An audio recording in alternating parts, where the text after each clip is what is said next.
வணக்கம் ஃப்ரெண்ட்ஸ். இன்றைக்கி நாம் இந்த வீடியோவில் திருக்கார்த்திகைக்கு பனை ஓலை கொழுக்கட்டை எப்படி செய்கிறோம் அப்படிங்கிறத பார்க்க போகிறோம்.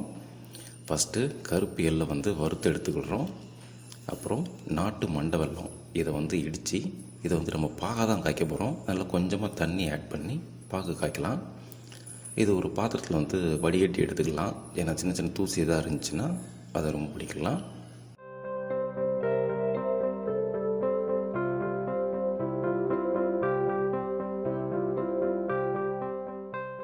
இப்போது வடிகட்டி எடுத்ததுக்கப்புறமா மறுபடியும் அடுப்பில் வச்சு கொஞ்சம் சுக்கு ஏலக்காய் ரெண்டுமே ஆட் பண்ணி மறுபடியும் நல்லா கொதிக்க விடணும்.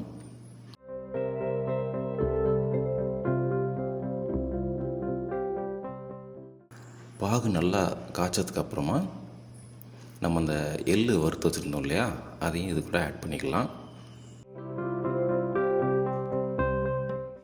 இப்போது நம்ம திரித்து வச்சுருக்கிற அரிசி மாவு அதை இதில் கொஞ்சம் கொஞ்சமாக ஆட் பண்ணுறோம்.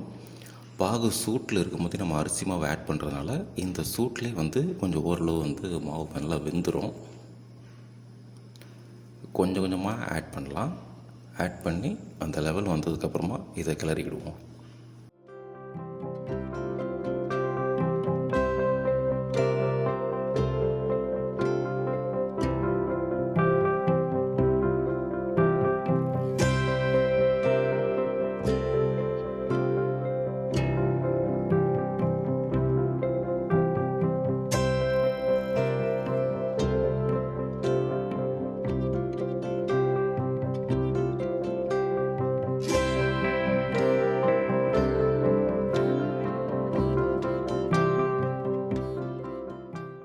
ஸோ இப்போ மாவுலாம் ஆட் பண்ணியாச்சு. இது நல்லா கிளறிக்கலாம். நல்லா சின்ன சின்ன கட்டி இல்லாத அளவுக்கு நல்லா கரண்டியை வச்சு நல்லா உடச்சி விட்டு மாவு நல்லா பிசைஞ்சு வச்சுக்கிடுவோம். இது ரொம்ப சூடாக இருக்கிறதுனால நம்ம கையை வச்சு டேரெக்டாக பிசைய முடியாது.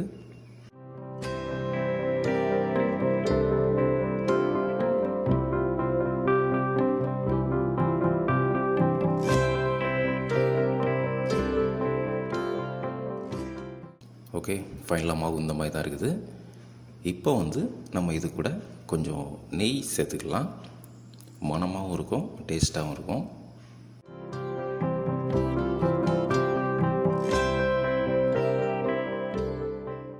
இதை கொஞ்சம் நேரம் நம்ம ஒரு தட்டை வச்சு மூடி வச்சுருவோம். இப்போ நம்ம ஓலை ப்ரிப்பேர் பண்ணுறோம். நாங்கள் பனை ஓலை தான் பனை ஓலை எடுத்துருக்கோம். சில பேர் பனை ஓலையில் பண்ணுவாங்க, சில பேர் வாழையில் வச்சு பண்ணுவாங்க. பனை ஓலையில் பண்ணும்போது நமக்கு ஒரு மனம் இருக்கும். பனை ஓலையில் இந்த ஒரு கீத்து வர மாதிரி எடுத்துக்கணும். ஒவ்வொரு கொழுக்கட்டை வைக்கிறதுக்கு எப்படி உள்ளே வைக்கிறோம் அப்படிங்கிறது பாருங்கள். இப்போ சொல்லித்தரேன். மாவு ரெடியாக இருக்குது. இது இன்னொரு வாட்டி நல்லா பிசைஞ்சிக்கலாம். ஒரு பிளேட்டில் கொஞ்சம் நெய் தனியாக எடுத்து வச்சுக்கிடுறோம்.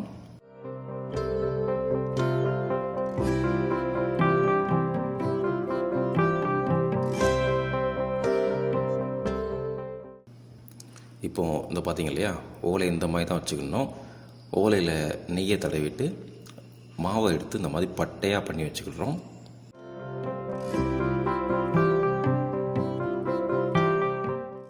ஒரு இது வச்சதுக்கப்புறமா ஓலையை லைட்டாக மடித்து இதுக்கு மேலேயும் நெய் தடவி இன்னொரு பீஸ் வைக்கலாம்.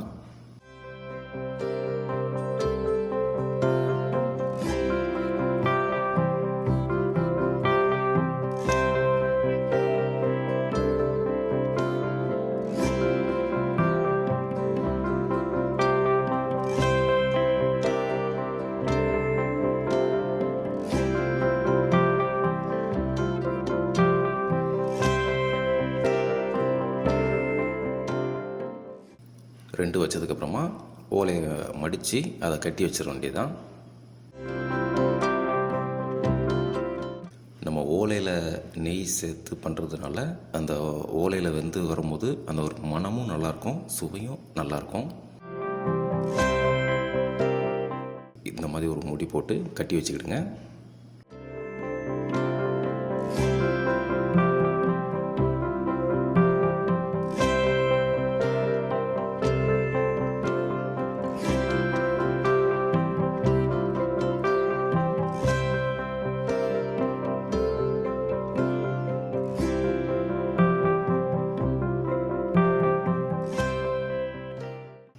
இந்த மாதிரி ஒவ்வொன்றா ரெடி பண்ணி முடிச்சாச்சுன்னா நமக்கு ஃபைனலாக எல்லாமே ரெடி பண்ணி முடிச்சிட்டோம்.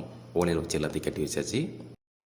This video sponsored by BuyMode Shopping app. BuyMode e-shopping application is one of the online shopping app now available on Play Store and App Store. BuyMode e-shopping. Click below link and install the application. இப்போது நம்ம கட்டி வச்ச எல்லா கொழுக்கட்டையும் ஒரு இட்லி குக்கரில் வச்சு வேக வைக்கிறதுக்காக ப்ரிப்பேர் பண்ணுறோம். வெந்ததுக்கப்புறம் இந்த மாதிரி தான் வரும். இப்போ இதை நம்ம எடுத்து எப்படி டேஸ்ட்டாக இருக்குது, எவ்வளோ சாஃப்ட்னஸாக இருக்குது அப்படிங்கிறத பார்க்கலாம்.